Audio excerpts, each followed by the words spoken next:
Hello. You're listening to The Beautiful Idea, a podcast from a collective of several anarchist and autonomous media producers scattered around the world. We're bringing you interviews and stories from the front lines of autonomous social movements and struggles, as well as original commentary and analysis. Follow us on Mastodon and at thebeautifulidea.show. Thanks for listening.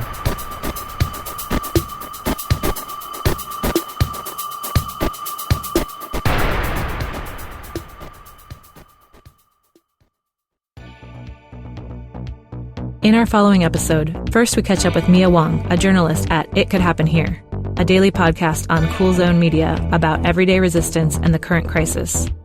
Then we speak with a participant in the publishing collective CrimeThink about the emerging cracks in the current crisis and what this means about how we can respond.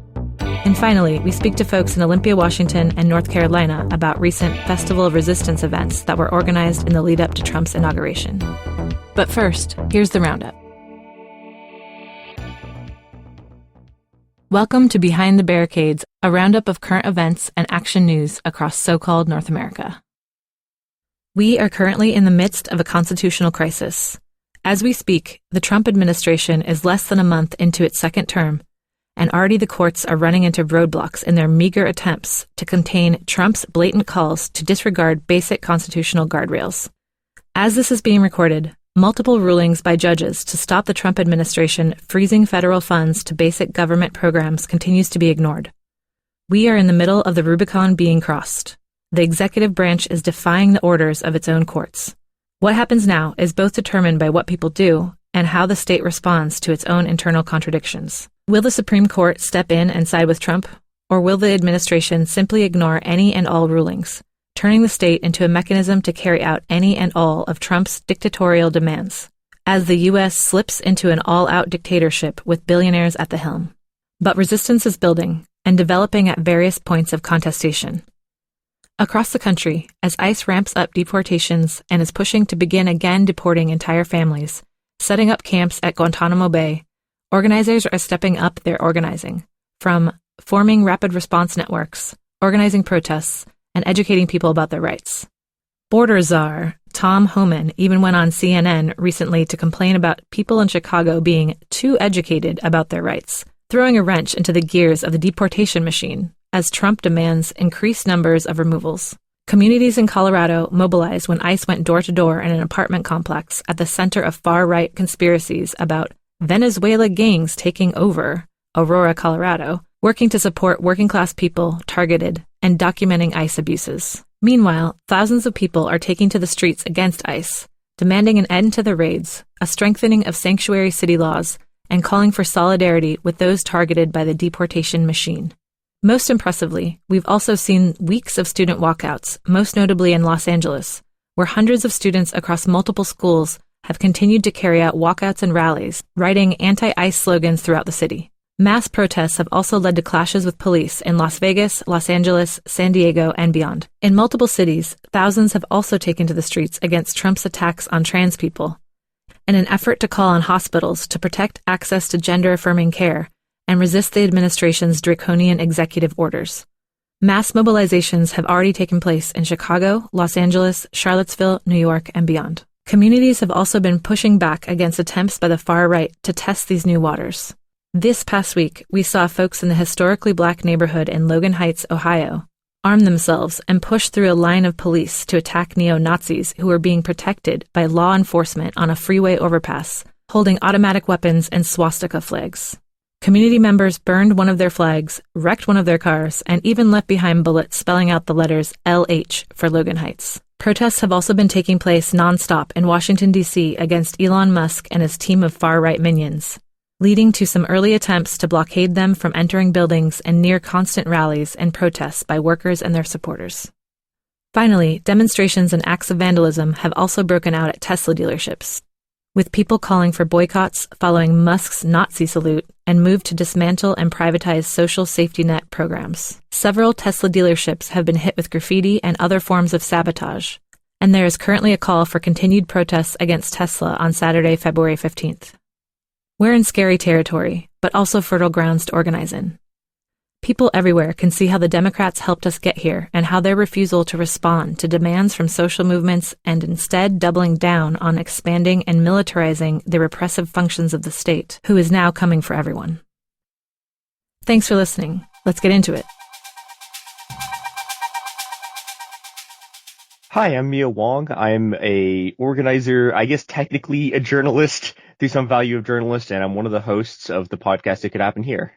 Right, and I just want to encourage people, if you're not listening to It Could Happen Here, you need to. They are doing amazing work over there in terms of just interviewing guests, but also just breaking down what's happening with Trump. And I just want to get your reaction. I mean, when we're recording this, Russell Vought, one of the architects of Project 2025, has just been confirmed.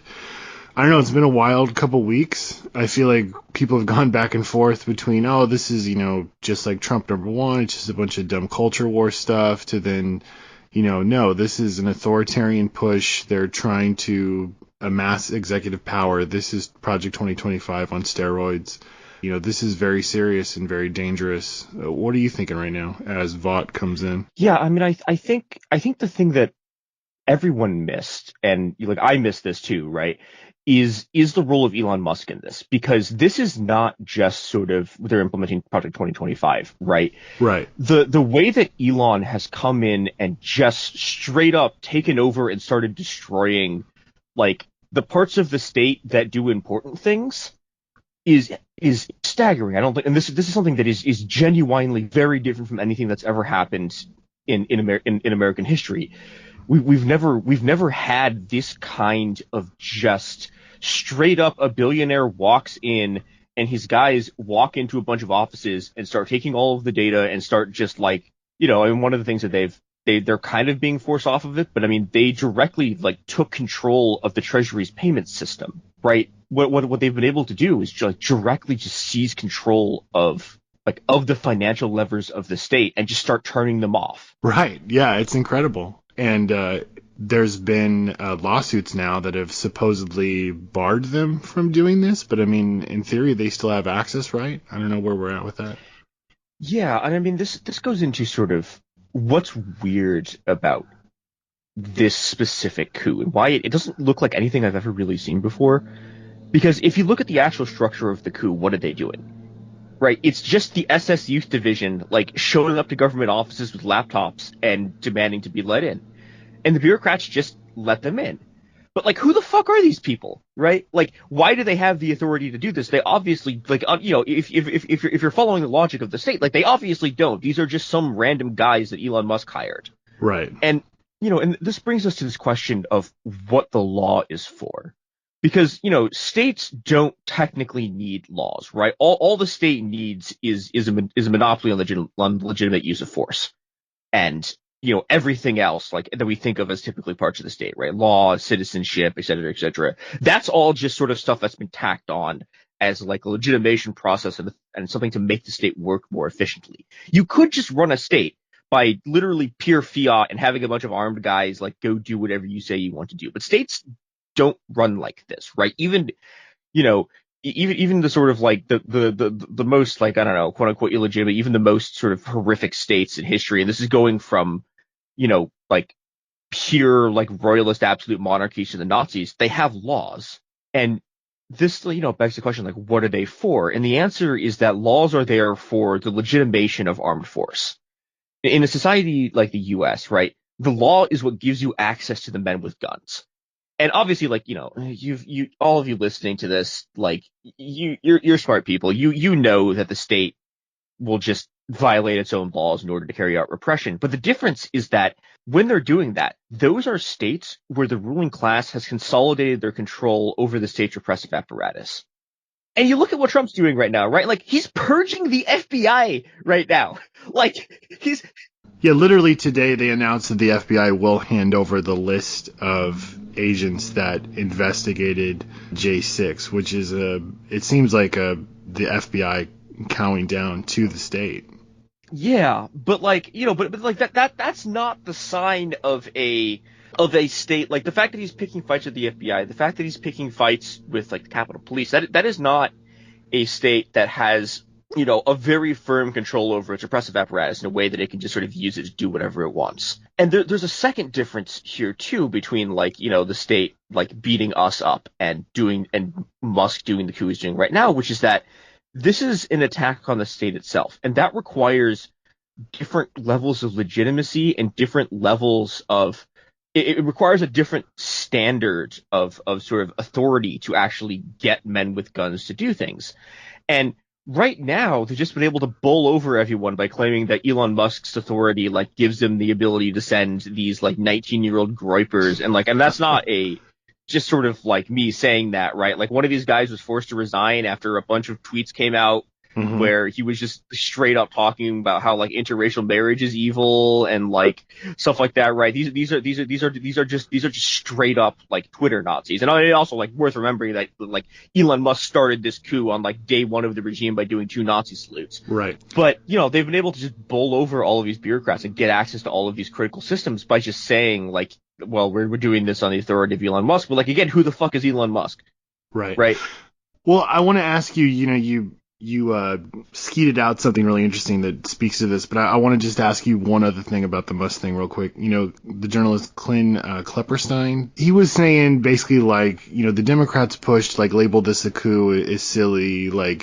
This is more about Musk getting in there to turn off the payment system so they can do the budget and slash a bunch of stuff and also enrich themselves. It's not about taking over control of the government, sort of branding this Russiagate 2.0 is silly.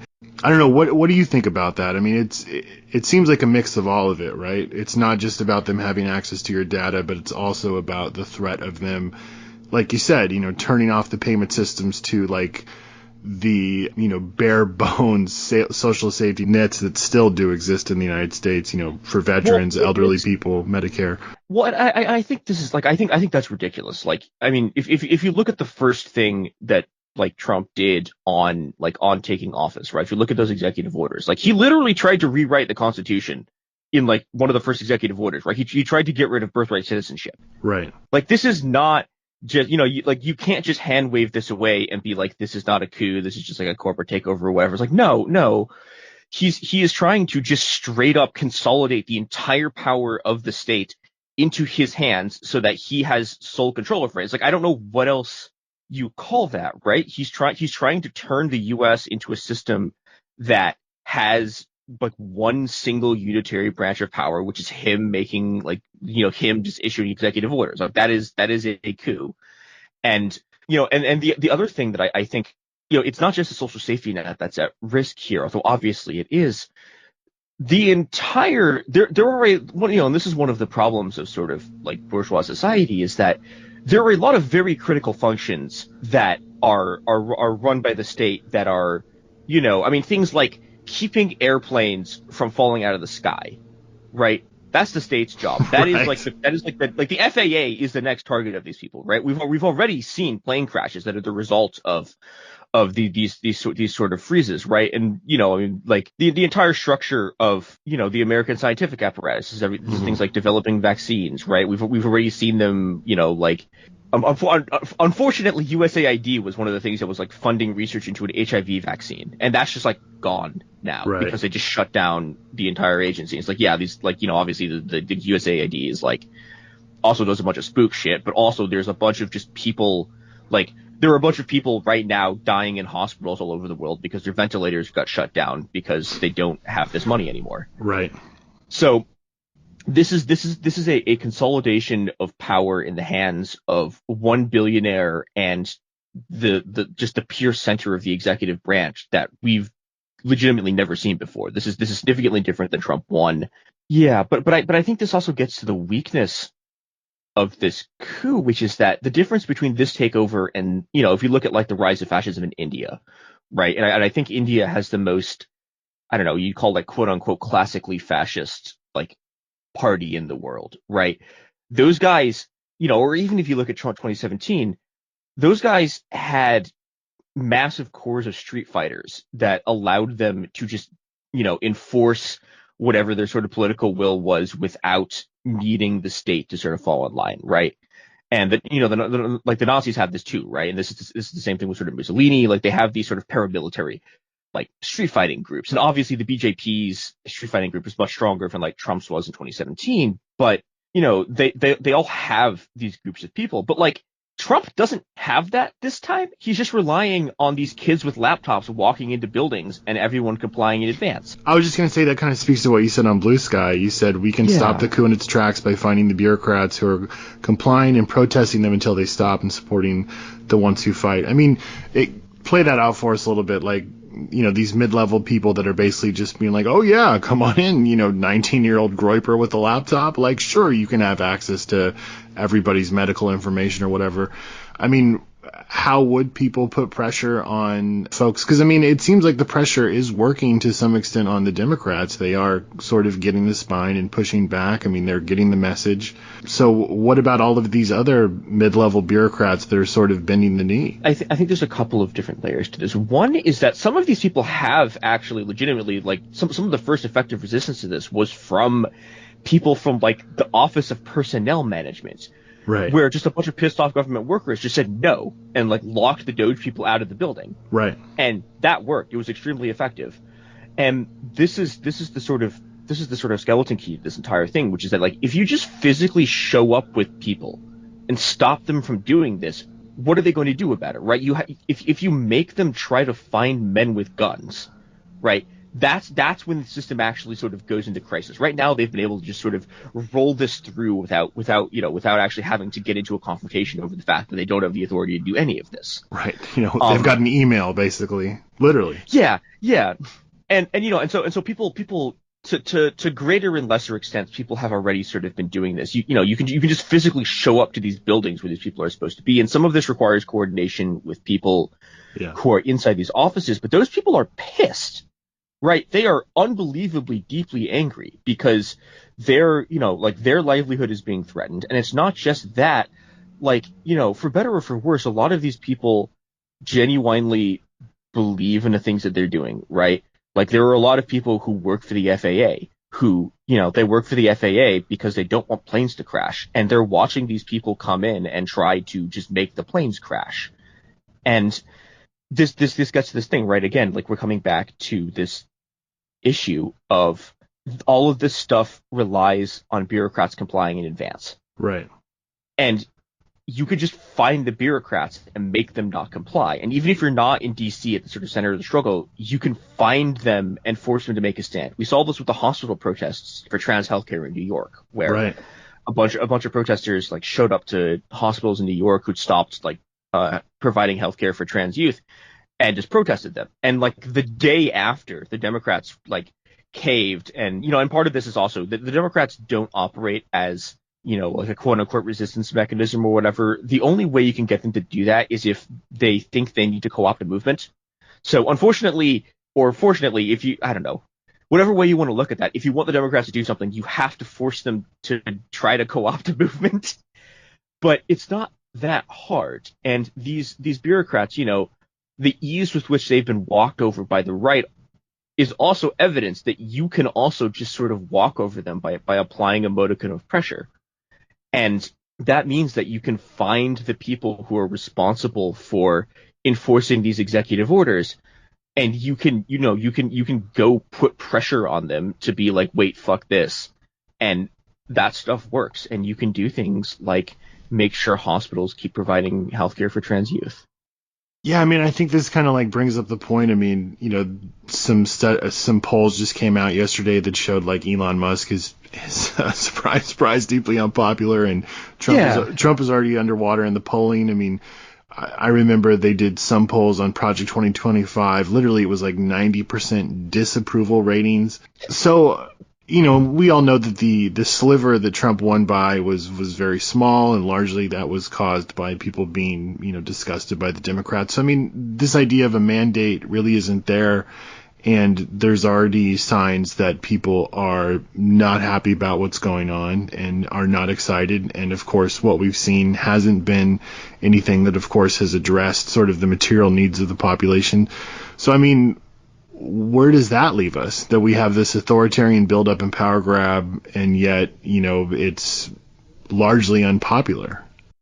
Yeah, I mean, this puts a timer on everything that they're doing, Like they what they've been able to do right now in the first 3 weeks is do a simply astounding amount of damage to, like, I'm trans, right? Like they've managed to do a simply astounding amount of damage to the lives of like me and everyone like me.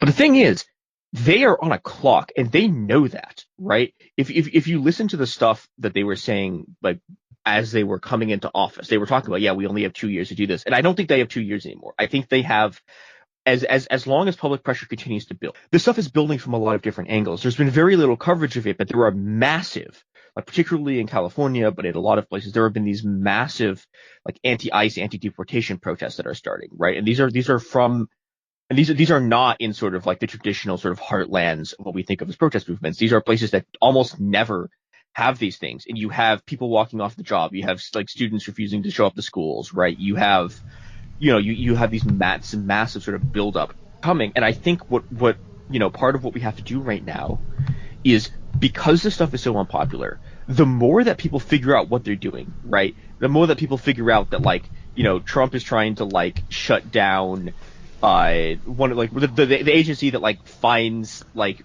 missing children, right? Unless they refuse to talk about queer people at all, right? And like, okay, right. The more people find out like this, or the fact that like he's coming for like things that benefit them directly, the more that they realize that Elon Musk has just seized control of the government, the more unpopular this gets and the more resistance mounts. And so to some extent, time for once is on our side.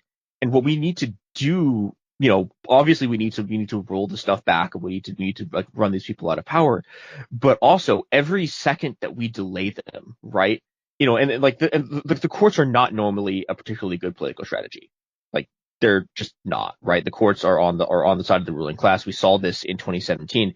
But right now, if you can tie these people down for any length of time, right? If you can tie them down for a few months, there's a good chance that Elon just won't be here, because he'll have been run out by sort of mounting public pressure. And I think that's where we're sort of at right now. It's a situation where we need to be putting pressure to make sure that they can't actually execute this coup.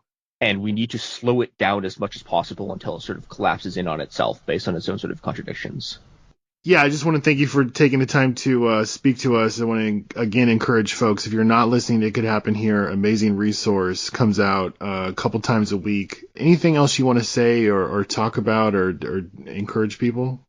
Yeah, I have one very important message for everyone who's considering going out in the streets right now. Don't get kettled on a bridge. It is the year 2025. We are a quarter of a century into the 21st century. There is no excuse for getting kettled on a bridge. Do not run your march over a bridge.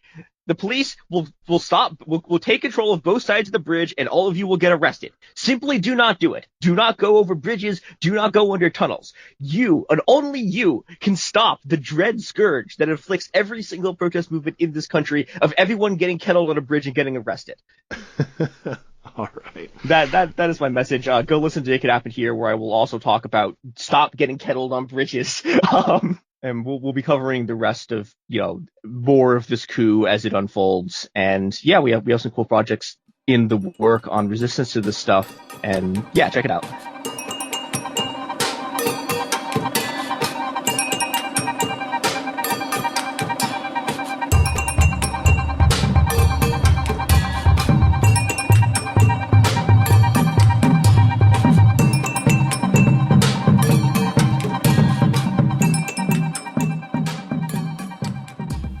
Hi, I'm speaking to you as a participant in the Crime Tank Workers Collective, a anarchist project that's been around now for some 3 decades plus, and I'm glad to be with you today. Well, thanks so much for taking the time. We're speaking to folks about the incoming Trump administration. This comes at a pivotal time. It seems the Trump administration is sort of massaging the idea into breaking with any sort of judicial oversight whatsoever. This remains to be seen how this will play out, but we wanted to talk to you sort of on a larger conversation about how the Democrats sort of set up this scenario to play out again for the second time, and why that is important, especially as people are looking to forces that might be able to rein in or push back against what's happening. So you all published an essay about this, but explain to us, how have the Dems helped create the current situation? Well, the Democrats, in the course of the election year in 2024, explicitly said, Kamala Harris and other Democrats explicitly said that Trump did represent fascism. And what does it mean when you acknowledge that someone's a fascist, but you don't do anything other than urge people to vote for you against them? And then you make a big deal about having a peaceful transition of power and how you are the only ones who follow the rules anymore, and welcome a fascist into power in that way. Basically, if the Republicans are the party of fascism, that means that the Democrats are explicitly the party of complicity with fascism. And we can look at many different ways that the Democrats put the pieces in place for Trump to return to power like this. I'll go through a few of them here. For one thing, when Biden came into the presidency, one of his main projects was to re-legitimize the police. There had been considerable criticism, not just of police conduct, but of the idea that the best way to deal with the volatility that results from having resources so unevenly distributed in our society is to just keep channeling more and more resources towards the police. And many people of all walks of life were considering the idea that funding should be rooted towards other ways of addressing the tremendous need that capitalism has generated. But Biden immediately was like, no, we're going to increase money to the police. We're going to, give them all of these resources with which they can continue to do public relations campaigns, to try to paint themselves in a more flattering light. And of course, those are exactly the same police that, with those additional resources, will be enforcing all of the now even more racist and agendas that Trump and his allies bring into power. Another way in which the Democrats contributed to paving the way for this is that all of their objections to Trump were based in this sort of argument that no one is above the law. And even now, really the only thing that the Democrats have to offer is that some mid-level judges are still delaying the Trump agenda from taking full force. But the problem is that the Supreme Court already answers to Trump, and the executive branch determines who the judges are. So what happens when this law that the Democrats have invested so much energy in legitimizing, in centering in discourse, what happens when this law is just an instrument of the ruling fascist party? Then they will have no way to argue that the violence of the state is illegitimate, which is not surprising, really, because they are also a party that is invested in the violence of the state. But it creates a situation in which everybody who has participated in this democratic discourse about the problem with Trump being that he is a lawbreaker rather than that he represents a fundamentally oppressive proposal for what our lives should be, is going to be completely hamstrung by their own discourse and rhetoric as we get deeper into fascism. A couple other ways that the Democrats contributed to this, I believe that the people who owned Twitter before were Democrats, and in selling Twitter to Elon Musk, they set up the situation in which the chief discourse in this country could be dominated by people who are explicitly in favor of white supremacy and fascism. And that being the case for 2 years leading up to the election, we have no idea how the election would have gone if not for that. Now, that's not just a problem with an individual Democratic voter's decision. It's a problem fundamentally with what happens when the venues, when the platforms through which we communicate are for sale on the market. That means that those platforms will inevitably answer above all to the most reactionary and elitist politics. Finally, the Biden administration had spent more than a year before the election just desensitizing the public to ethnic cleansing and genocide with their policies, for example, in Gaza. but also elsewhere around the world, just getting people used to the idea that human life has no intrinsic value and that it's okay to support ethnic cleansing as a way to open up real estate markets, just creating the situation in which no one could imagine that there was any substantive difference, really, between the white supremacist, Islamophobic rule represented by the Democrats or the white supremacist, Islamophobic, and also patriarchal and arguably fascist rule represented by Trump. So this is how we've ended up in this situation. And the best I can figure it, thinking about it, is just that after the unrest of 2020, the Democrats took their short period of ascendancy, which had resulted actually from us, from anarchists and other angry, ordinary people in the streets driving the public discourse. They took their brief period of ascendancy that resulted from that and used that time to consolidate not their own power, it turned out, but the power of the state over the people in general. And the implication of this is that they prefer fascism to a situation in which social movements and popular unrest is able to decentralize and destabilize the current balance of power, the current distribution of resources. So the Democrats would rather have fascism than equality, basically. Yeah, I mean, David Graeber pointed that out before he passed away. He said, the neoliberals love the choice between outright fascists and neoliberalism because that's the only way people will look at them as, some sort of viable alternative. But yeah, I wanted to say to your point, I mean, yeah, and in a lot of ways, Trump, represents sort of the ascendancy of the nihilism that this period produced. A lot of people are saying like, well, if this is what's up for grabs, then why wouldn't I go with this buffoon, an idiot and horrible person, because he's at least saying that he's going to make my life better, even if I don't necessarily believe him. But to your point, it's interesting that all this discourse around legality is happening while they were carrying out a genocide, while, Amnesty International is saying, look, this is a genocide. The UN is saying this is bad. People are dying, children are dying. You're helping facilitate this. And the Biden administration was just waving that away. And then now they want to come out and say like, oh, well, this is actually legally really bad. He's a felon, all this stuff. Well, of course. But where were you when this was happening in Palestine, where billions of US dollars were paying for that? But I think to go back to your point about things they could have done, I think one of the most glaring realities to this is, now with Guantanamo Bay, Obama said that he was going to close that. And now we're seeing actually people put there. Just today I was seeing people in the Trump administration were saying that it wasn't off the table that even shoplifters would get sent there. That's up to Trump, basically. Right. So, or to El Salvador. Yeah, go on. Yeah, totally. And again, like, had the Democrats actually acquiesced and, been this sort of democratic force in society that would have responded to people's needs and demands to close something like Guantanamo Bay, we wouldn't be in this situation right now. But again, because they foreclosed on those possibilities, and that's their role, is to basically be the stopgap against any sort of social change through the state. Instead, they helped, like you said, create this situation. We shouldn't be naive about the Democrats.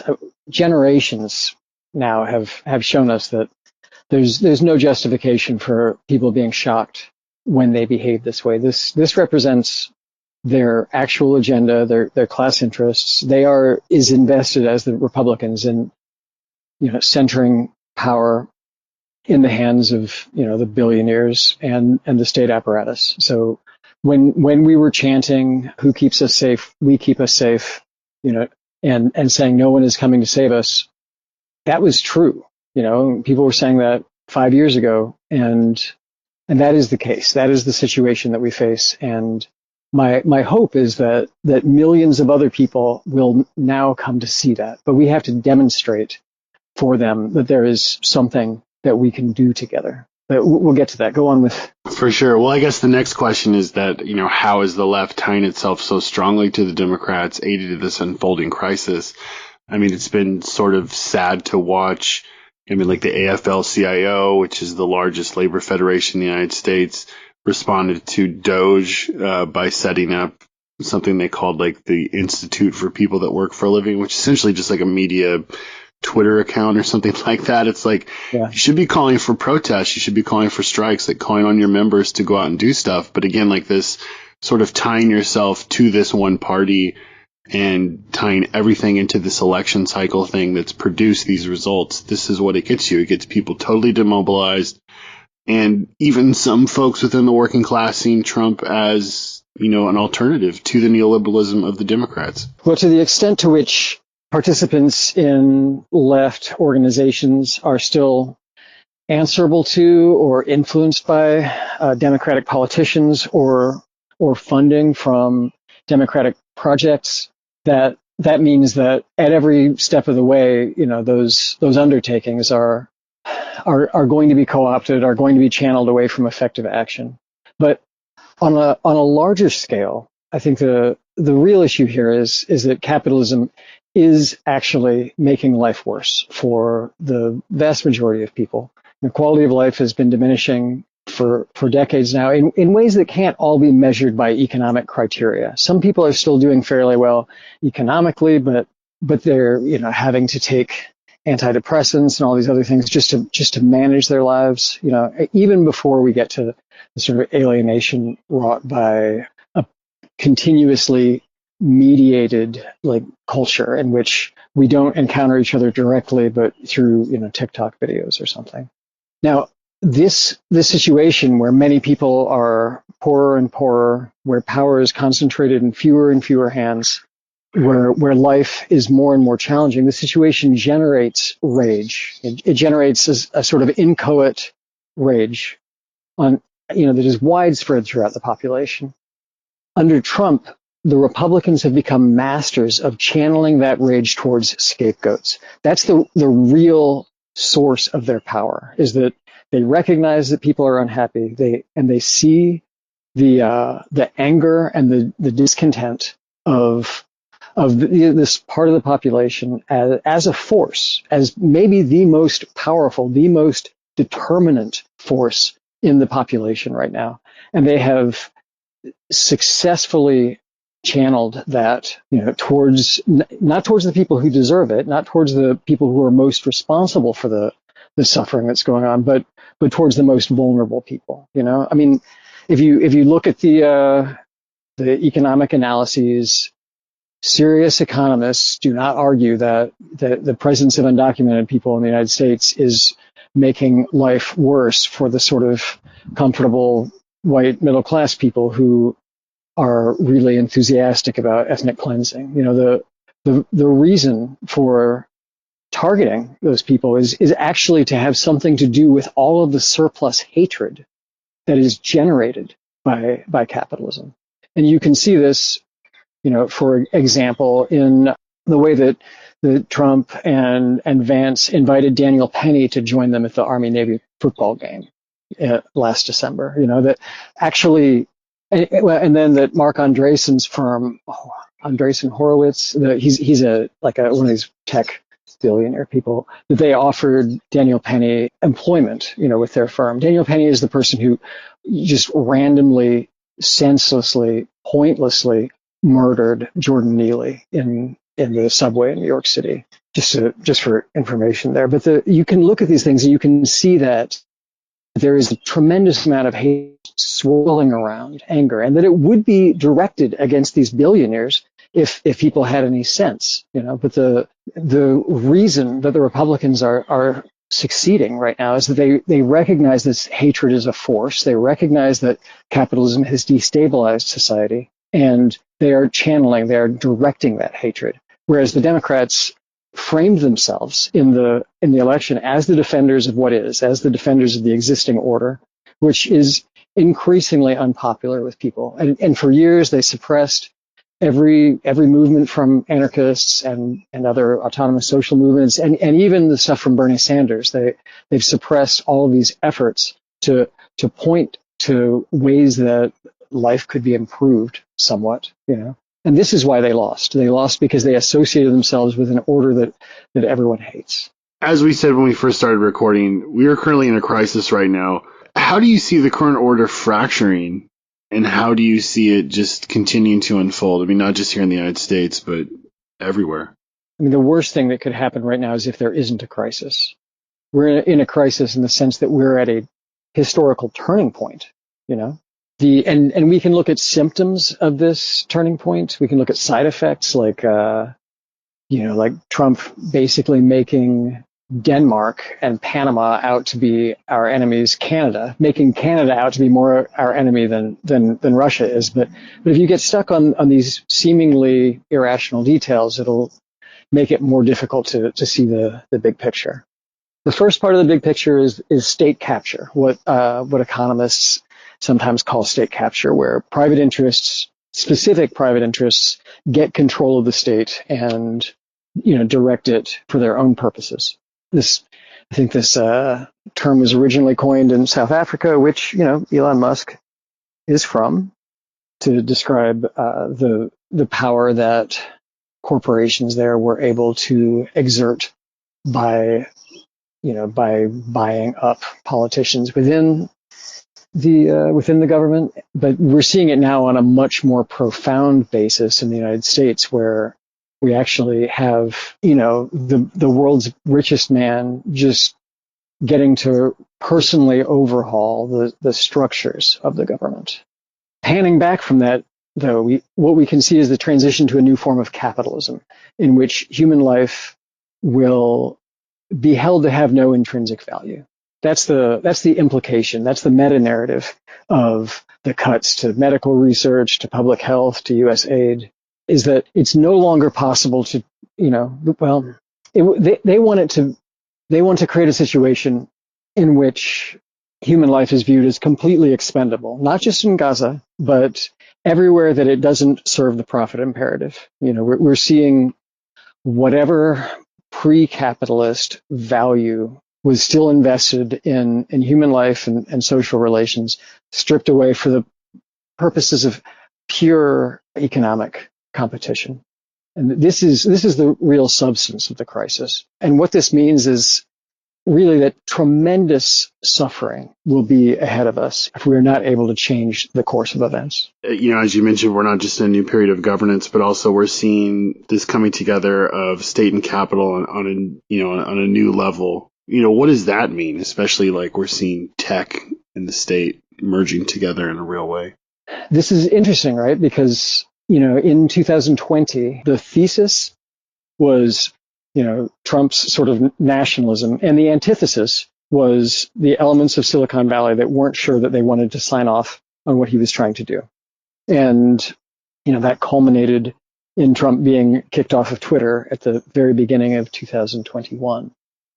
As we wrote when Elon Musk bought Twitter in 2022, the implication of Musk taking over Twitter was the synthesis of Trump's nationalism and the power of the tech elite in Silicon Valley. And unfortunately, that hypothesis proved very prescient. That's exactly what we see now.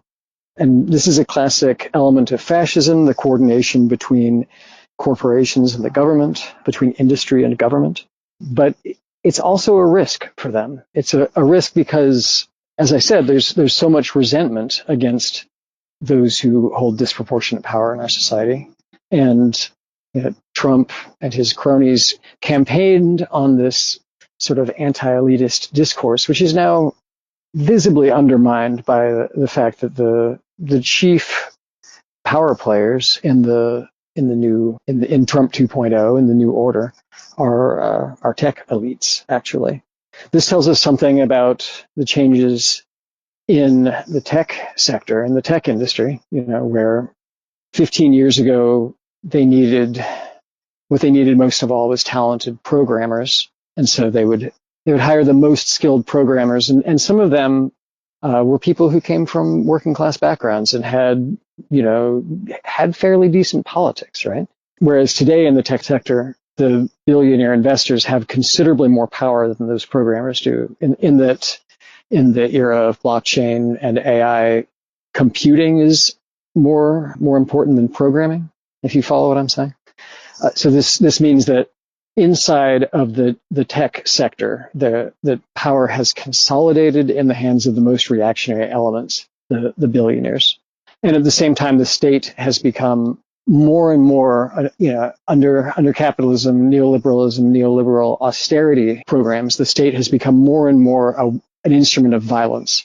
And so now these two elements in society, the increasingly reactionary tech industry that shapes all of our interactions with each other on the one side, and then the state, which exists to repress social movements, control people, ensure that the tech billionaires can continue accumulating money at everybody else's expense. Those are coming together to form this sort of unified project.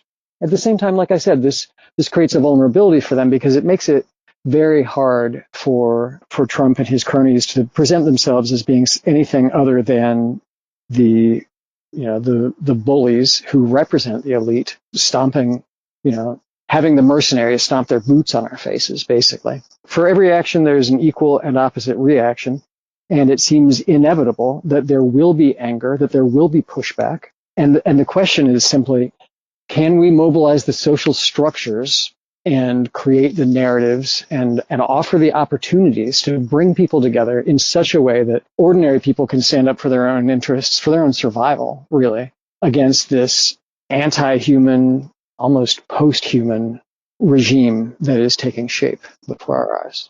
I wanted to ask you, you all have published a lot of reports and analysis about what's going on in Argentina, and my understanding is that Trump and people associated with him are very taken by the far-right libertarian president there. Talk a little bit about that, because, you mentioned this is a gamble for them. One of the things they want to do is go in and gut these government programs that they, consider the deep state, remove people there because often they're people that aren't excited about the new regime and they want to install loyalists, but also they want to privatize this stuff and really, roll back any vestiges that remain of the labor and civil rights movement that are still there. Any sort of checks and balances on capital, even if we're critical of how they don't really do that much in our society. Yeah. So looking at Argentina then, how does that square up with what they're doing, and what can we expect? Because like you said, even though that's really bad, and I think that's obviously going to lead to people dying, and it could lead to another pandemic. We're seeing the bird flu thing play out right now. It could lead to just people not having access to basic safety nets. What happens when Medicare and Medicaid is really attacked? We're already seeing things like clinics being closed down. I think it's also an opportunity for people to mobilize and organize and to say, like, look, as you said, like, the state is not protecting us. They're not even doing these basic things that we pay for. Well, we correspond with people in Argentina because we think that if we're in dialogue with people in different parts of the world, we'll get a better perspective on what's happening, and that can inform us as we respond to things here. So yeah, I think it's very important to be in dialogue with people in different parts of the world. In Argentina, there has been pushback against Milei taking over the government and waving a chainsaw around, feeding everything into the fire, which, of course, is not improving life for ordinary Argentines. Milei still has a fair bit of support, and some of that, I think, is for the reason that I mentioned earlier, that in a situation where people understand that their lives are held to be worthless unless they're able to get their hands on a lot of money. If they can't make a lot of money in the market, they will simply look to compensate themselves emotionally for that by supporting people who offer to get revenge in their name by doing violence to others. That is really the backbone of this whole project, is the channeling of anger into scapegoating. If that process were to break down or to prove insufficient for the amount of anger out there, a tremendous amount of unrest would burst out. The situation right now is in Argentina, in the United States, people are atomized, people are nihilistic, people are sort of hopeless. And at the same time, thus far, proponents of capitalism have been able to sort of sell people on this really unsophisticated sort of Ayn Rand argument that if only the market were free to just consume everything, that would fix all the problems, which is, economists from a wide range of backgrounds all agree that this is actually not correct. Even before you get to the anarchist critique of of property and profit as driving forces, creating hierarchies and inequalities. But the gamble that our oppressors are making in this situation is that these concessions that previous generations of capitalists and politicians made to us are no longer necessary. You know, the aid programs, the welfare programs, the healthcare, all of these, the education, access to universities, all of these things were made as concessions to pacify the general public. And they are gambling that there will be no consequences to abolishing these concessions. You know, they are hoping that, in contrast to the 19th century when, you know, capitalists and politicians regularly got stabbed or shot because of the inequalities they created, that today the killer robots can keep them safe from us. They're obsessed with the idea of the Gilded Age. Yeah, and this is they're trying to take us back in some ways to that period, but actually we're not in a world in which unrest is impossible. You know, I mean, maybe in Russia, where Putin has systematically undermined all of the forces that would resist him, but not in the United States. The United States is actually a pretty volatile social situation because you have tremendous wealth and tremendous poverty right next to each other in a place where people are not used to being completely oppressed, you know, where people are used to having some rights or imagining themselves as being the descendants of revolutionaries in some way. So this is a gamble for them, and they will create a volatile situation in which it is possible that tens or hundreds of millions of people will come together and realize that our lives are at risk if we do not take action in ways that most people never have before. You know, I wanted to also ask you, like, what do you make of this whole shift, like, towards, like, DEI? And, I mean, it seems to be sort of like a neo-McCarthyite move. Like, this is the way to sort of weed out anybody that's, like, you know, somewhat liberal or whatever, that thinks workers should have basic protections. And, you know, like you said, society should be improved somewhat to some incremental degree. That seems to be a way. I mean, it's just like how a lot of these executive orders around attacking trans people, like, obviously they want to attack trans people, but they also want to use that as a yardstick in order to go after, you know, more things, attack unions, dismantle public education, you know, use it to privatize stuff and so on. But I mean, how do you see that playing out? Because I mean, I do think there is a critique of, like, neoliberal wokeism, so to speak, and how that sort of elite capture, as, you know, one author has described it, and this sort of soft counterinsurgency is a way to sort of, you know, hey, you know, we put more interracial couples into commercials, like, you know, we live in a post-racial society now. But again, like, it just seems like when Trump came out and said, like, oh, hey, a bunch of planes just crashed after we, like, fired a bunch of people, like, you know, maybe the pilot was black, you know, that just seems like, again, to create a situation in which tensions around that are even more inflamed, not, you know, walking it back.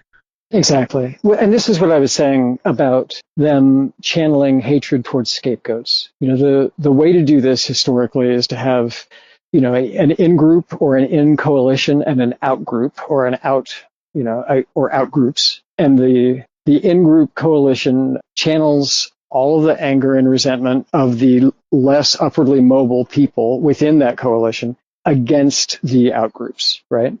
Now, the challenge here is that, you know, in today's demographics, the Trump administration cannot maintain a critical mass of support without the support of some people from outside the population of people who have a stake in white nationalism, right?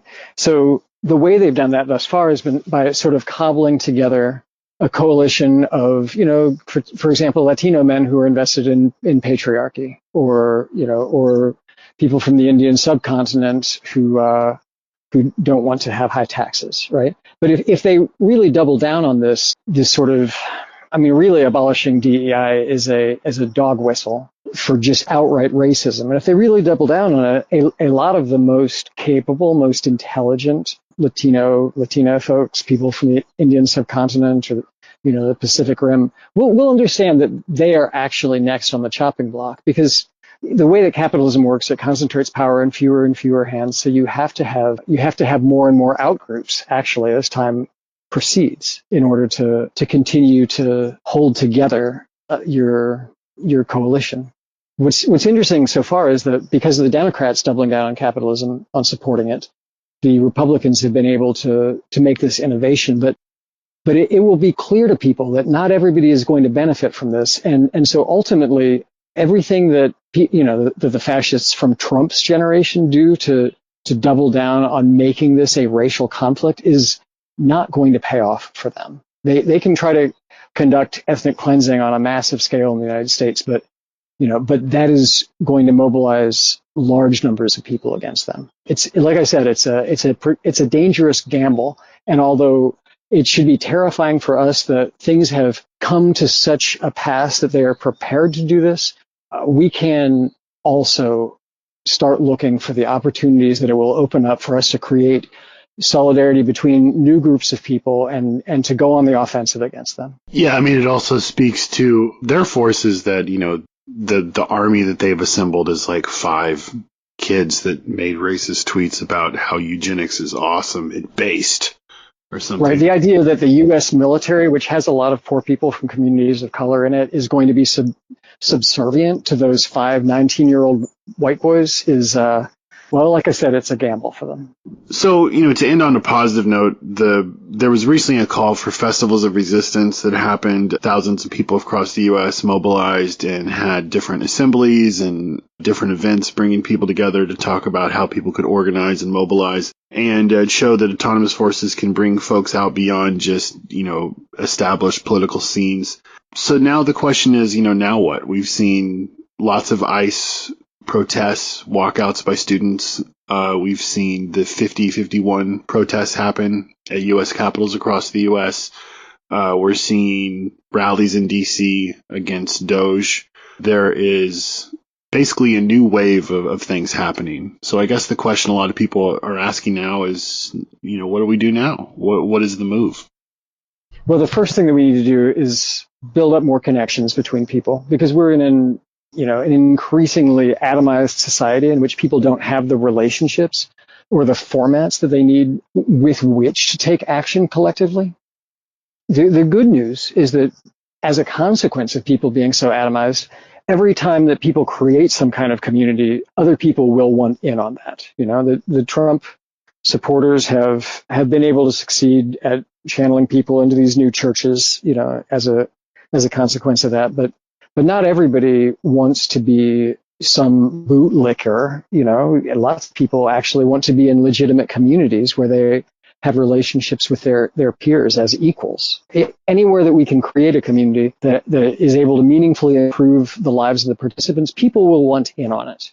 That's the first thing we need to do. But we should not just be seeking to manage the details of our oppression in a non-hierarchical way. We also have to not just offend each other, but find ways to go on the offensive and to show that our oppressors are weak.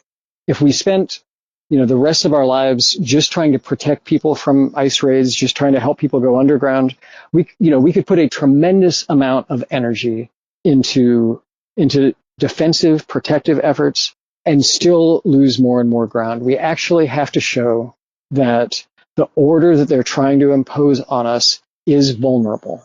And the way that things work in 2025 is that will have to happen on a large scale.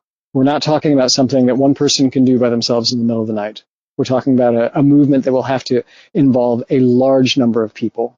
But people can experiment with small-scale actions that are reproducible in the meantime. And I would say do that, on the scale of 100 people. Find ways to take action in your community to demonstrate that ICE can't do everything they want to do, or that there are consequences for profiteering to, concentrate power in the hands of a Sieg-heiling racist billionaire. These are things that people can do locally. And if you are listening to this and you're feeling impatience or desperation or fear, know that tens of millions of other people are feeling exactly those same things around you. The challenge for us is to to identify ways that we can act that can become contagious, right? That can become contagious and spread to communities that we can't talk to on a person-to-person basis. Although their order is triumphant right now, it depends on the submissiveness of the vast majority of the population, and the majority of that majority has no reason to be submissive, actually, is going to benefit in no way from being submissive. So that's as much as I'll say for now, but with our project, we will continue to publish news of people's interventions, people's experiments, and I believe that there will be moments ahead of us where if we can act in concert, if we can act effectively, we can change the course of history for the better. We have to be ready for those moments. They are coming.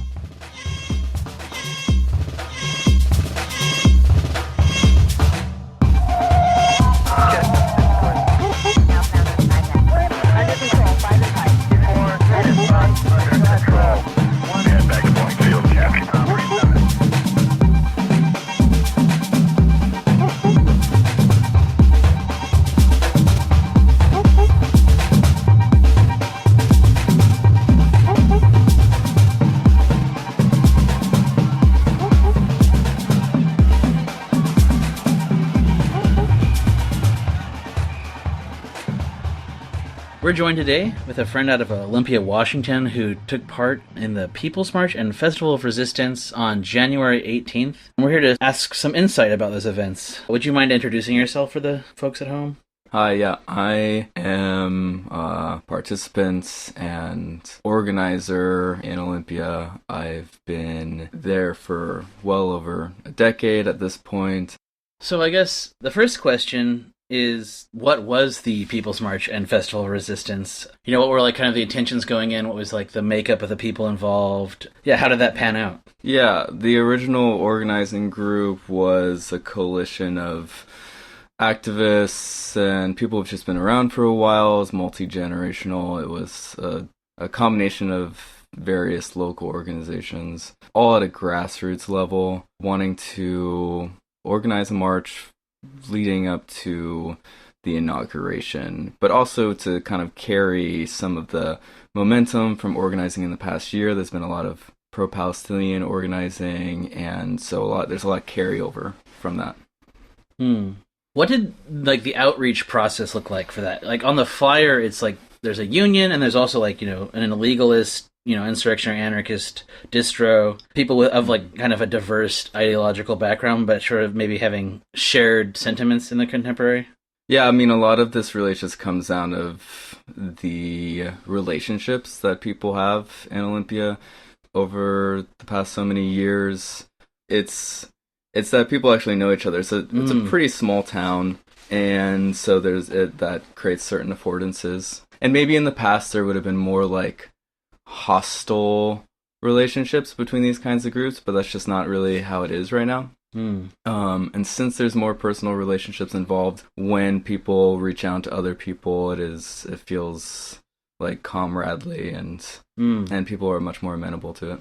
Does it feel like sort of like the fruits of sort of longer efforts of friendship building, comradely relationships, like coming to fruition, or is it just more like just an informal cultural thing, or is it both? Yeah, maybe both. It's sort of hard to tell. I mean, since 2020 and since COVID fallout, the way that a lot of social spaces and groups like really thinned out or had their sort of like public life gutted, people are really kind of coming at it differently. They're not coming at it from, I don't know. The way that I see it is that each like ideological tendency is less its own like silo, because they don't really exist as cohesively as they used to. And so people are like much more capable, I think, of just like seeing each other as like different actors within the same town who can collaborate.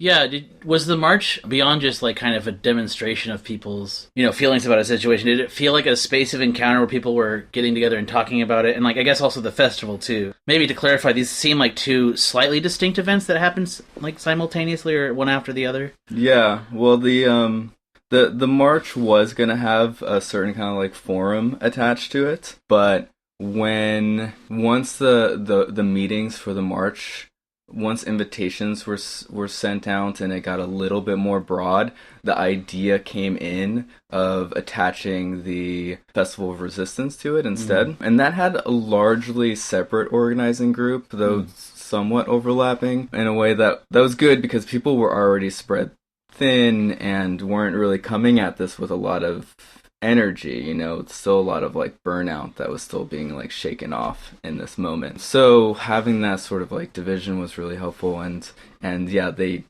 really got to be, the people who cared a lot about the march got to organize that, and the people who cared a lot about having like a space of meeting and talking, they got to focus on that. Yeah, that's cool. I think it brings to mind the idea of like sort of cohesive action where people are doing their own things, but they're like sort of mutually beneficial. And I'm wondering, like, coming out of these events, is there a feeling of increased like capacity or energy? I think a lot of the times people feel like after organizing something, they're going to feel burnt out because of like the exertion, but oftentimes I think that's kind of like a misunderstanding of like where energy comes from, and it can actually increase the energy that people feel they have after a successful event. Totally. I think it's both. In this, like, in one sense, people are really excited about future. They want to do this again, That's like a lot of feedback was like, when do we do this next? And we're like, okay, can we do it quarterly or something like that? But it is a higher effort thing where, people who put a lot of effort into it coming out of it are like, oh shit, we gotta do this again. So yeah, maybe that can happen, but the more in between things seems to be like, what are lower effort but more frequent things that we can do? And that might be like twice a month or something like that. Really depends on the pacing. Yeah, I don't know.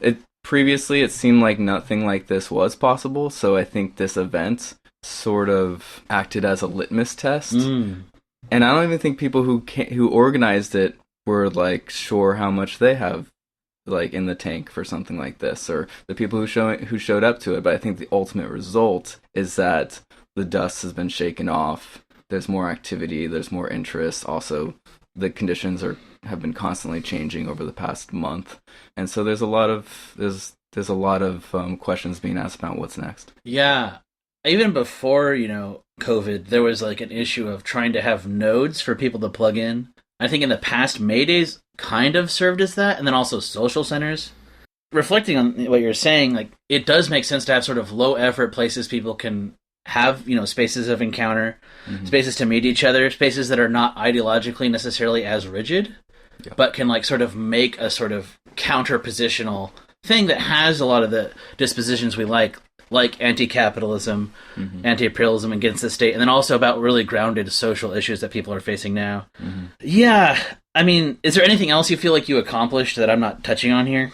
I don't know. I guess I would say that part of the goal with the Festival of Resistance was so that people could actually meet each other. Like, I guess something that I do want to touch on is like, part of the motivation for this is this really kind of bird's eye view of like struggles coming and going and people flooding in and out of them, and not really knowing like where those people go, or if it's even possible for us to like have any sort of retention there, or any forms of like organizing that allow relationships to continue to be built through those like waves.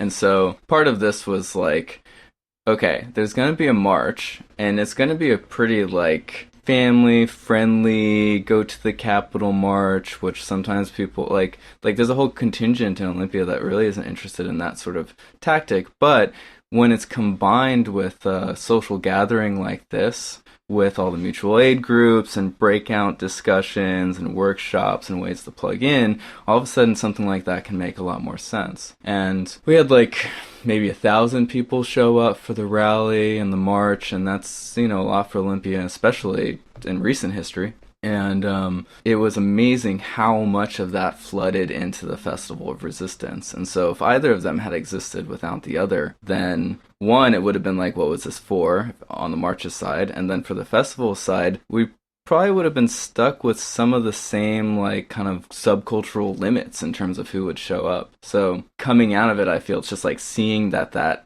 model worked is, I don't know, I think that's something that we're taking from that. Yeah. I mean, there's a lot there. Like 1,000 people for Olympia is bigger than what some major cities got, right, in terms of the People's March or whatever, or other various resist Trump marches. And per capita, that's really impressive. Yeah. I think, I mean, there's a lot of questions that could be leveled at, like, about these impasses. And I guess you were just talking about, like, people feeling that a lot of stuff feels ephemeral, and, like, where do people go? And oftentimes the critique of, like, maybe having a more, like, long-term formal organization or something like that is an accurate one, that a lot of organizations and bureaucracies ossify, and they become like just trying to perpetuate themselves and lose the sight of the goal. And then obviously there's a critique of bureaucracy and like a lot of like stuff like that. But does it seem like now there's a moment where people are kind of readdressing the question of like an above ground organization that's like a social organization that maybe is like logistically light? Like, are people revisiting that in like, I guess, with this sort of more staying power kind of orientation?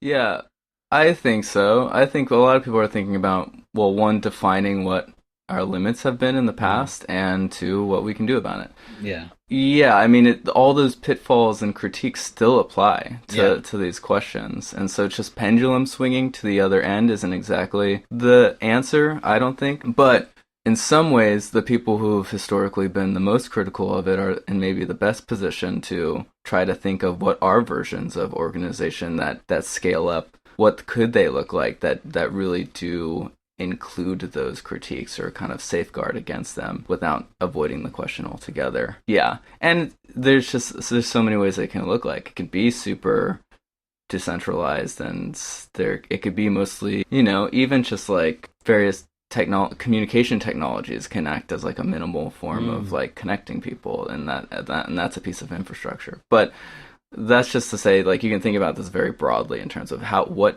what is like the connective tissue between people across time and space, and how can we build that? I'm thinking of like there's reading groups, there's social centers and stuff that probably would still serve us in the present, but also there's so much lamentation of like there's no third spaces and stuff like this that it has become like a broader societal launching point. Also that it seems like almost pessimistic or like cynical to say this, but even so, like social connection is kind of radical in the contemporary with so much atomization, so much really kind of like actually like critically cultivated social distancing that happened because of the pandemic, where people are maybe doing the right thing and like out of a position of caring for other people, not going out as much. But then, as conditions shift, as we realize there is like actually like social stuff is vital. Yeah, I don't know. It's I think this is hitting on a lot of kind of the key like zeitgeist problems of our times, and not just even for like anarchists specifically, but for everybody, right?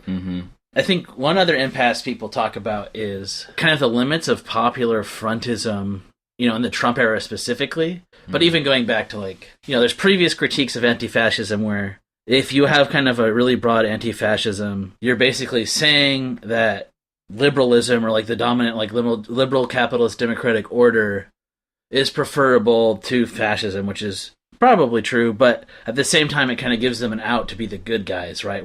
We're not Trump, we're not like that excessive. When you look at the the numbers, you're like, oh, in the global south, they're just as deadly. They're deporting 2,000 people a day still. Abortion is still getting attacked, gender rights are still getting attacked by like a Supreme Court or whatever.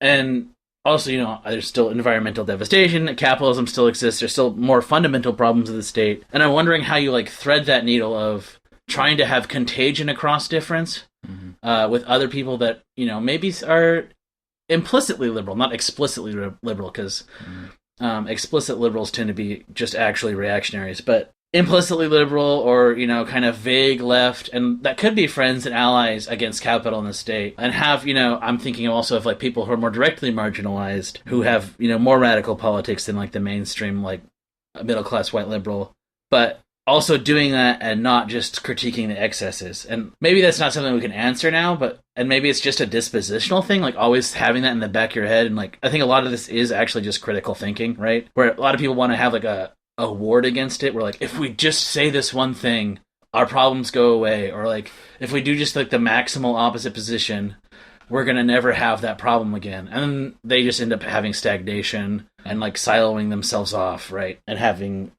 similar like operational problems, but from like the opposite end. Anyway, that's a lot. But I'm wondering if you have any thoughts about this like critique of like liberal popular frontism, or like how we critique Trump, but also capital and imperialism.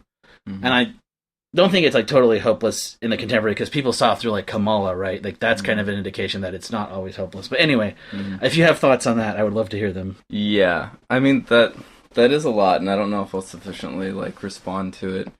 But I think there have been some like experiments in recent history with like building coalitions between these like more radical or anarchist contingents, or at least anti-state or whatever, and like more like liberal organizer types, sometimes even like NGO types, and in some ways we've experienced some of the limits of that. And so I don't think that's necessarily like we should just maximize in that direction. If anything, like sometimes I think about my participation in those types of coalitional spaces as a way to like safeguard them from being some like the worst version of what they could be. Mm-hmm.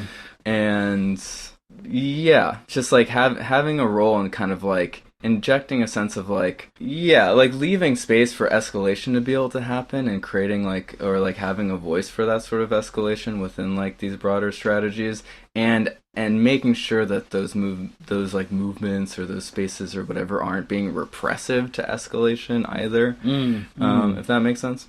And I don't know, and none of this presupposes like the need for like more exclusively anarchist spaces or exclusively radical anti-state spaces and underground direct action and all of these things. I don't know. Yeah, I mean, to me that sounds really interesting in that on one level there's like the really critical move of doing sort of terrain analysis and social analysis based on what is and not how it ought to be. Mm-hmm. And then instead of like taking this sort of like moral position you had before into a situation, looking at what it is and how can we better the situation. And I think that's where a lot of power lies in terms of, insurrectionary potential. But then the second thing you're talking about is like even a higher order operation where you're changing the social terrain to be more beneficial. Mm-hmm. And like, I don't want to instrumentalize like our relationships, but social things are like the bedrock of an insurrection, right? It's not military power, it's not specialization. Like, there is limits to it, but we can shift social terrain. And if we don't like pick up the tools that are thrown to us, then we're just like letting those opportunities float by us. And I think being proactive in that way is really inspiring. Yeah. I mean, I think the thing is that it's not really about instrumentalizing relationships as much as it is in like acknowledging that we are part of like an ecology of other people, and that like we're not actually outsiders to a situation coming in and like trying to change things. We're just part of it and have an influence on how things turn out. And so we can either not show up and not have that influence, or we can in various ways. Yeah. I mean, to me, it kind of also reminds me of Occupy, right? Where Occupy, everyone who was there was like, there's a lot of liberal bullshit going on. But also it was a massive networking event for so many anarchists, right? Mm-hmm. Where it's like, we can sit there and shit talk some of the limits of it too, but like not showing up to Occupy would have been a huge mistake, right? I don't know. Not for everybody, but for certainly for me. Yeah. And when you enter into spaces like various organizing spaces, or when you just kind of see your town as a place where people exist who are ideologically all over the place, and each individual is like a mix of things, they probably have one foot in one thing and one foot in another, and you step into situations where you find out that you have there's a lot more affinity than you might think, even when someone has their foot in like some other kind of organizing that you don't care about. When you have that recognition with people, those are your people. Those are the people that you then get to have a relationship with. And then when things come in the future, when certain opportunities emerge or struggles emerge, then like those are the people that you get to like check in with and organize with, and like, I don't know, then the reach kind of expands when you think of it that way. Well, we are all in relation constantly, right? That's kind of a fact of life, and I think people ignore that. Is there anything else you want to talk about? We covered a lot, but... Yeah. I don't know. I think I just, no, I think that's good. I encourage people to not just replicate forms, but really try to innovate them and think about what your space needs, what your place needs. Try to sort of, yeah, just innovate. I don't know. Well, thank you for your time. I guess we'll just leave it at that. Cool.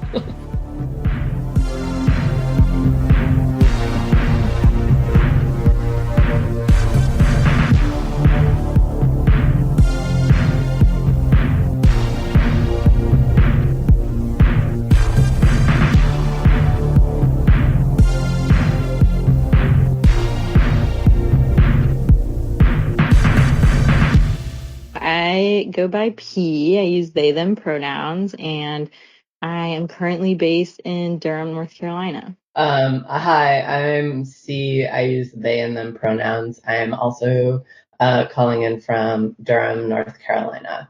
Awesome. Well, we're going to be talking about the festivals of resistance that happened in North Carolina. We're excited to talk about those events that happened that brought people together in this moment. Lots of people are wondering sort of what the next steps are. So just tell us broadly, like, what happened? There were several events that took place in North Carolina. Tell us what sort of transpired.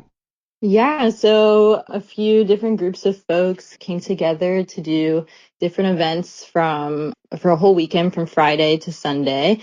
And the first night there was a show at a local venue that was a fundraiser for the Tortuguita Healing Center, because on Saturday marked the year anniversary of Tortuguita's murder. And so then on Saturday there was a whole day of workshops in Durham, North Carolina, and the workshops ranged from things like building solidarity networks, anti-repression training, security culture. There's also a workshop that was focused specifically, like in this context in North Carolina, how we can increase abortion access by helping people have one less abortion appointment. So some healthcare workers gathered and talked about how to do that. And then on Sunday, there also was a whole day of events in Chapel Hill and more skill shares. There was a fun game called Entangled that was people were all tied together trying to build a fort. So it was a really interesting mix of,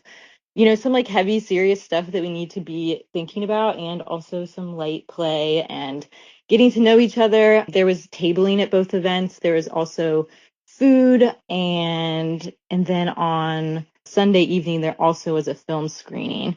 So it was a weekend of a bunch of different things. The workshops had in Durham there was probably about 300 people at one time and about 100 in Chapel Hill on Sunday. Yeah, and so this event is emerged as part of a national call for resistance festivals across the country on the weekend before the inauguration and on the anniversary of Tortuguita's assassination. And so ultimately there were, I think, like 33 different events, a lot of which were in smaller cities, which was really awesome to see. And there was a lot of variety, like some folks did demos. I think there was an occupation, film screenings. You had ones that were more this like Skillshare type vibe, like we did locally, assemblies.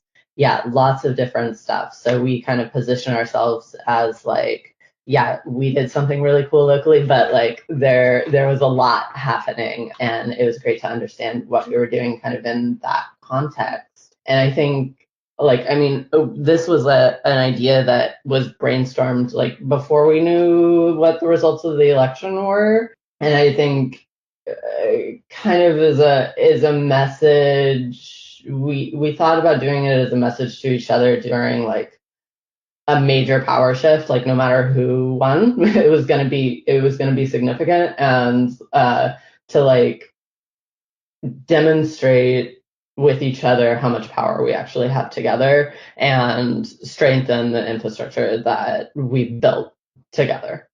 I'm curious, what was it like having two cities do events sort of back to back?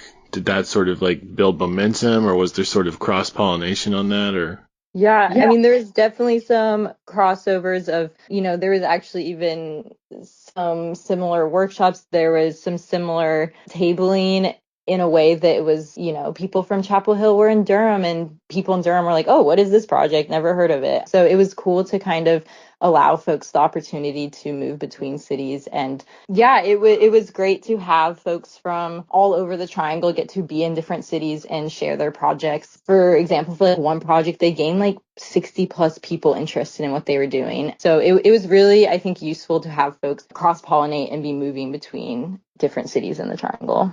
Yeah, and I think it was possible because I do think that there's like a growing level of coordination. So like, Triangle's broader than just Chapel Hill and Durham, but we also like there's radical event stuff happening in Raleigh as well. And so I think this was one way of like building on those relationship networks and ties. It was possible because there is like a high level of coordination between the cities in the region. And it was also really cool to see, like, we had folks come out from Boone, which is 3 hours away. Some people that actually some folks connected with around like mutual aid and hurricane response, and people from Greensboro come. So it was like strengthening local networks within the like Triangle region, but also like relationships kind of across the state almost. So that was really awesome to see. Just as one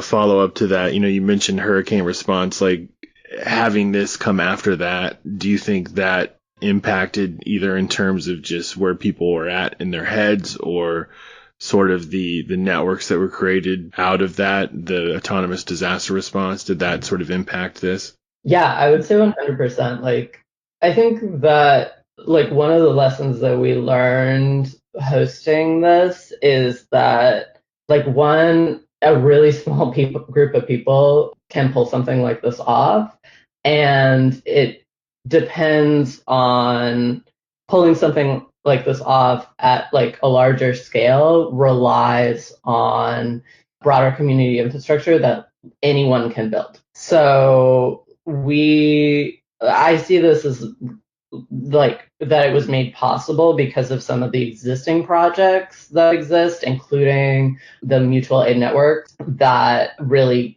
bloomed in response to what happened in Western North Carolina, but also some other like long-standing community projects like the Really Really Free Market. We have a bunch of different like autonomous open groups here.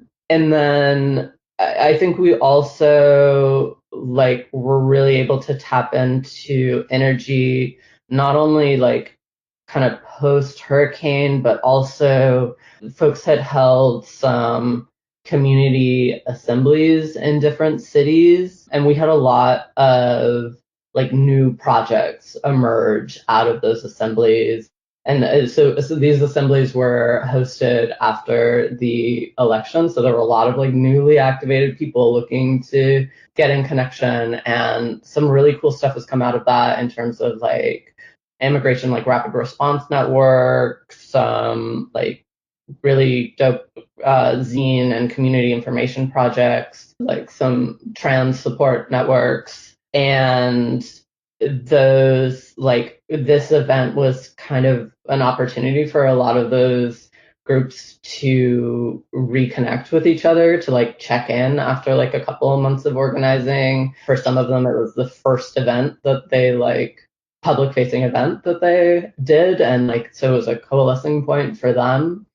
And then I think we also relied on like, I think the region has really made an investment in like radical autonomous communications infrastructure. So like some of which is like on Signal. We actually have like a like autonomous events calendar and like an events Instagram. And so like trying to diversify those communications networks, especially like as social media is increasingly precarious and unreliable for organizing, like trying to get some of that in place. And I think all of that, I mean, to answer your question, like, yes, 100%, the organizing here is so much stronger because of the mutual aid work. And I think the mutual aid work is one part of like a larger ecosystem that is building of like a lot of smaller projects, some of which are open facing and some of which are not.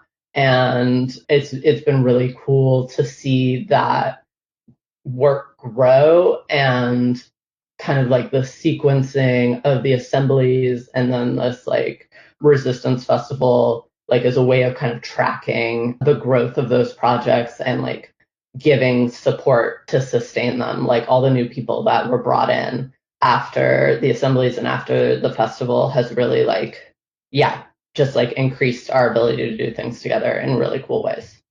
Yeah, I feel like just to add a little onto that, I think specifically the hurricane was such a big reminder to people that, you know, the government is not going to save us. And also, like, who showed up? Who was like the first people on the ground out there were just regular people, a part of like mutual aid networks or just people that lived in the community, right? So I think it was a really big moment for people to see, for like autonomous type organizing, to have like people becoming more familiar with that and also like relying on it in a really big way for, you know, in those instances, like literally surviving through this winter.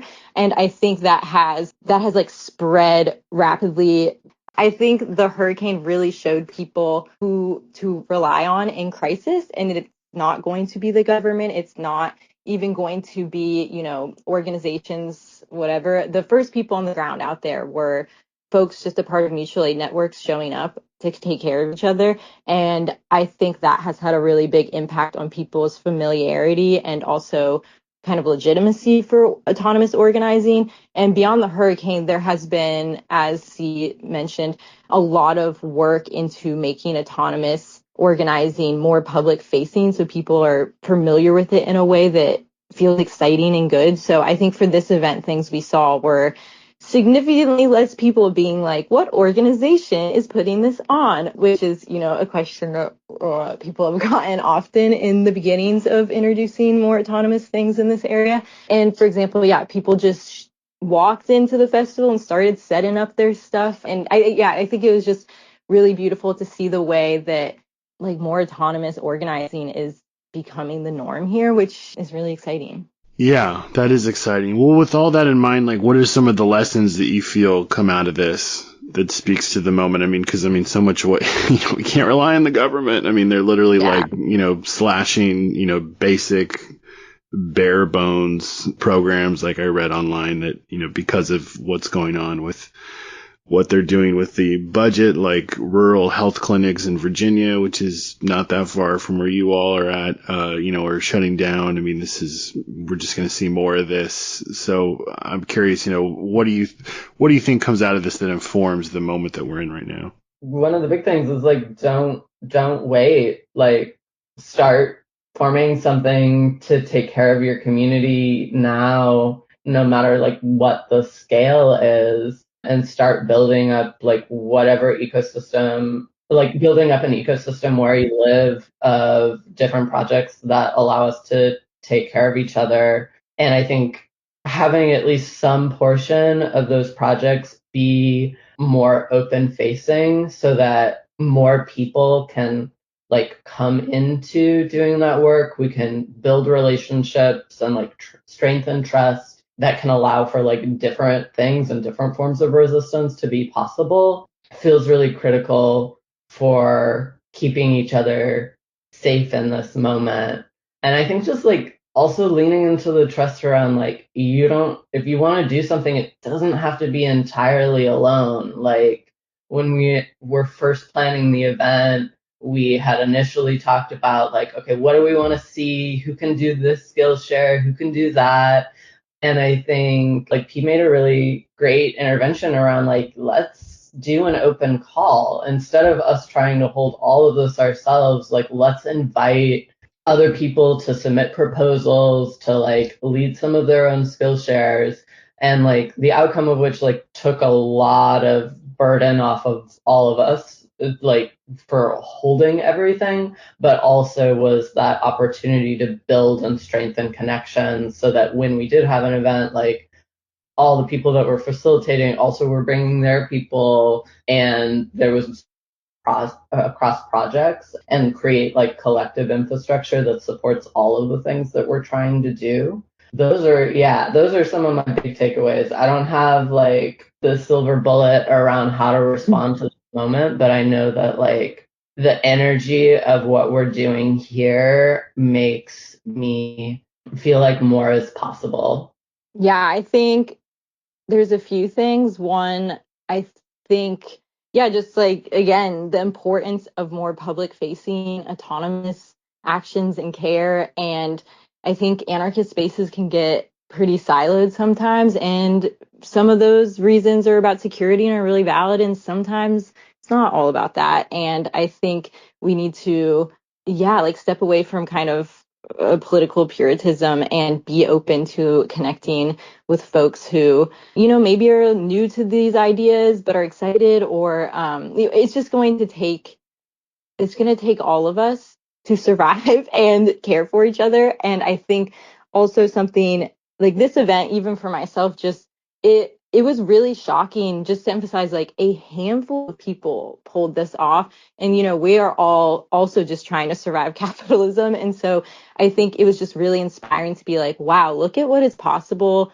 together. And also, not just the folks that did the logistics of this event, but this event isn't possible without like a wider community infrastructure of all these smaller projects and things happening. And so I think my number one thing is just like, don't let your project, your idea live in your head. Just do it. If it doesn't have to be perfect, it can be really small, but it's going to take all of us doing so much to be able to do the bigger things together. And so, yeah, I guess my advice is just start your thing. If you live in a place where there isn't a lot going on, like someone has to start something. So I think just, yeah, like trying to connect with people and not letting ideas live in your head, and really just do the thing.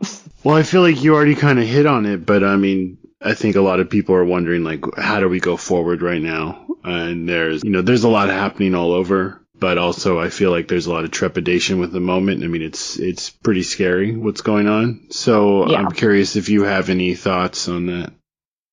Yeah, I think the way that I don't know if this is like answer or even right, but I think the way I'm handling this moment is, to some degree staying plugged into what's happening on a more like national scale. And I think just like really paying attention to like, how is that actually impacting my community? Like right now, what can I do to address that? Because I think, the state really uses fear as a tactic to, it literally destroys our bodies, and also just pushing us into submission, making us feel like there is, hopeless. And I think I have stepped away from paying attention fully to every specific thing and trying to get, like a general understanding of what's happening, but then looking more specifically, okay, well, what is happening in my community and what can I actually do? Right. And looking at the people around me to like face this rather than, just feeling completely overwhelmed. Because I think we just need to remind ourselves that like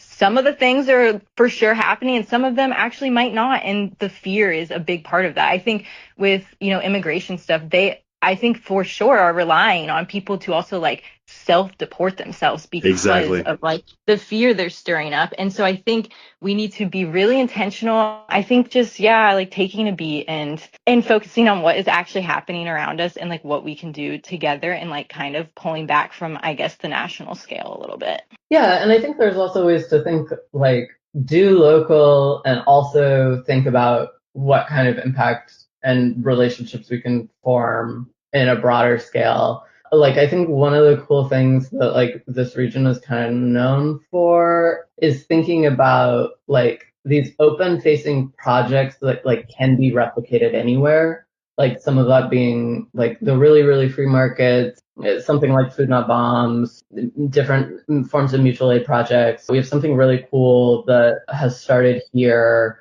that's like been strengthened through the disaster work, but I think actually it started before the hurricanes, but that's like Comrades in the Commons. It's like a disaster resistance festival, and disaster in a like climate, but also just like the collapse that we're living under, and like more places for Skillshare, like bring a skill, learn a skill, find people to learn a skill with, come back and do it together. And so I think thinking about like, what are the types of actions and things that we can form that can also be models for places that are like getting started, or for new people that are getting activated and or like having serious material impacts right now and are looking to start strengthening ecosystems in where they live. And I think so that's one thing, but also like similarly, like what are some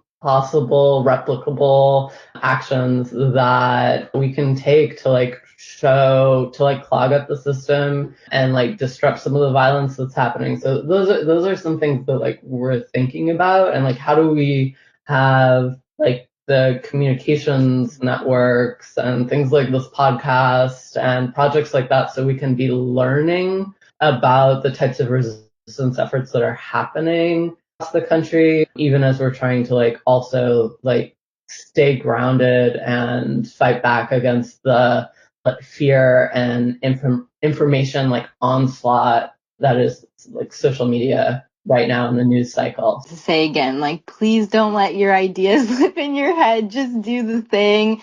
And yeah, there's just so much room for it becoming something even more beautiful that's in your head. And it probably will be when more people are involved in it. And so, yeah, just like do the thing.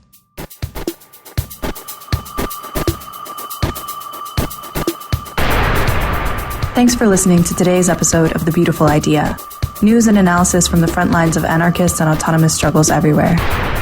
Catch you next time.